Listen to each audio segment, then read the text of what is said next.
Global માર્કેટ્સની update સાથે જોડાયા છે સહયોગી નીરજ કંસારા. Neeraj, good morning. કઈ રીતે વૈશ્વિક બજારો તરફથી સંકેતો છે?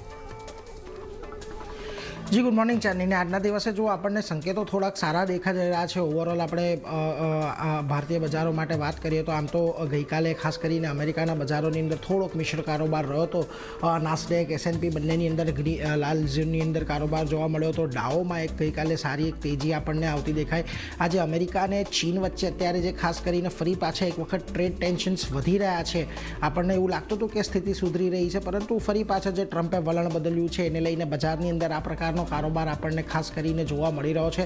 અને એમાં પણ ગઈકાલે જે અમેરિકાની અંદર બેન્કોના પરિણામો આવ્યા, બેન્કોના પરિણામોની અંદર પગલે ખાસ કરીને ડાઓ જોન્સની અંદર આપણને એક રિકવરી આવતી જોવા મળી અને દિવસના અંતે ગ્રીન ઝોનની અંદર બંધ થયો છે.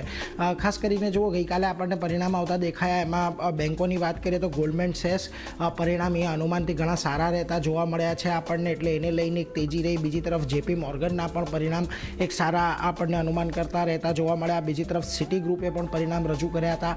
એમના પરિણામ પણ અહીંયાથી ખાસ કરીને મજબૂતી સાથેના રહેતા જોવા મળ્યા. અને વેલ્સ ફાર્ગો એ પણ સારા પરિણામ આપ્યા છે અને ખાસ કરીને એમણે ગાઈડન્સ જે છે ગ્રોથ માટેનું એ વધારીને 7% જેટલું કરી નાખ્યું છે. એટલે આ બધા વસ્તુની અસર આપણને ગઈકાલે ખાસ કરીને ડાઓના કારોબારની અંદર જોવા મળી. એટલે એના પર એક ફોકસ રાખવાનો. જો કે અહીંયા ફરી પાછા ગઈકાલે ટ્રુથ સોશિયલ પર ટ્રમ્પે ચીન વિરુદ્ધ નિવેદન આપ્યું છે. હવે તેમણે ખાસ કરીને સોયાબીન ઇમ્પોર્ટને લઈને ફરી પાછો એક વખત મુદ્દો એમણે ઉપાડ્યો છે. એમણે એવું કહ્યું છે કે જે ચીન છે એ જાણી જોઈને સોયાબીનની આયાત અમેરિકાથી ખાસ કરીને નથી કરી રહ્યું અને ચીનનો આ જે નિર્ણય છે એને લઈને અમેરિકાના ખેડૂતો છે એમના માટે તકલીફો વધી રહી છે.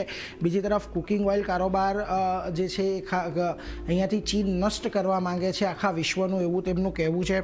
અને સસ્તા કુકિંગ ઓઇલની ઇમ્પોર્ટ 2024 બાદ સૌથી વધારે અત્યારે હોવાનો તેમણે દાવો કર્યો હતો. અને રિન્યુએબલ ડીઝલમાં પણ આ જે કુકિંગ ઓઇલ છે એનો ઉપયોગ થતો હોય છે. એટલે એ બધાને લઈને પણ ખાસ કરીને ફરી પાછા એક વખત ટ્રમ્પ ગઈકાલે આપણને અહીંયાથી બગડતા દેખાય, એટલે એના પર એક ખાસ ધ્યાન રાખવાનું છે. બીજી તરફ જેમિસન ગ્રીર છે એમણે પણ ચીન માટેનું નિવેદન આપતા જોવા મળ્યા. તેમણે ખાસ કરીને એવું કહ્યું કે 1 નવેમ્બરથી જે 100% ટેરિફ છે ચીન પર એ તો ખાસ કરીને લાગશે જ.